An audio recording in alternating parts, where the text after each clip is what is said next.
বন্ধুরা আম্পায়ারের সিদ্ধান্তে রেগে গেলেন রিয়ান পরাগ। ডিআরএস এর সিদ্ধান্ত নিয়ে আম্পায়ারের সঙ্গে ঝামেলায় জড়ালেন আর তারকা। বন্ধুরা আপনারা যদি দেখতে চান তাহলে ভিডিওটি লাস্ট অবধি দেখতে হবে, চ্যানেলটিকে সাবস্ক্রাইব করতে হবে, একটা লাইক দিতে হবে এবং নোটিফিকেশন বেল আইকন দাবাতে হবে। বন্ধুরা এই দিন গুজরাট টসে প্রথমে ব্যাট করতে নেমে 217 রানের বড় স্কোর করে।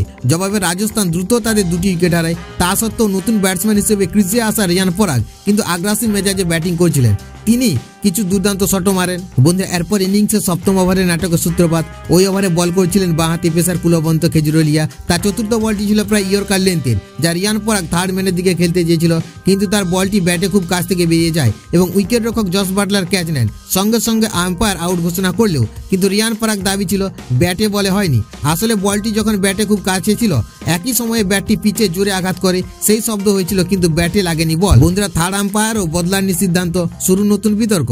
থার্ড আম্পায়ারের রিপ্লেতে স্পষ্ট দেখা যায় যে ব্যাটটি প্রথমে পিচ স্পর্শ করেছে এবং স্নিকোমিটারের শব্দও শোনা যাচ্ছে, কিন্তু পরের ফ্রেমিং বলটি ব্যাট অতিক্রম করার সময় স্নিকোমিটার শব্দ আরও জোরালো হয়ে যায়। এই কথা মাথায় রেখে সম্ভবত তৃতীয় আম্পায়ার রিয়ান পরাগকে আউট ঘোষণা করেন, কিন্তু রিয়ান পরাগ মোটেও খুশি ছিলেন না এই সিদ্ধান্তে এবং তিনি সরাসরি ফিল্ড আম্পায়ারের সঙ্গে তর্ক জুড়ে দেন। বন্ধুরা পরিস্থিতি সামাল দিতে দ্বিতীয় ফিল্ড আম্পায়ার এসে রিয়ানকে প্যাভিলিয়নে ফিরে যেতে বলেন এবং আম্পায়ারদের ওপর ক্ষোভ উগরাতে উগরাতে সাজ করে ফিরে যেতে বাধ্য হন রিয়ান।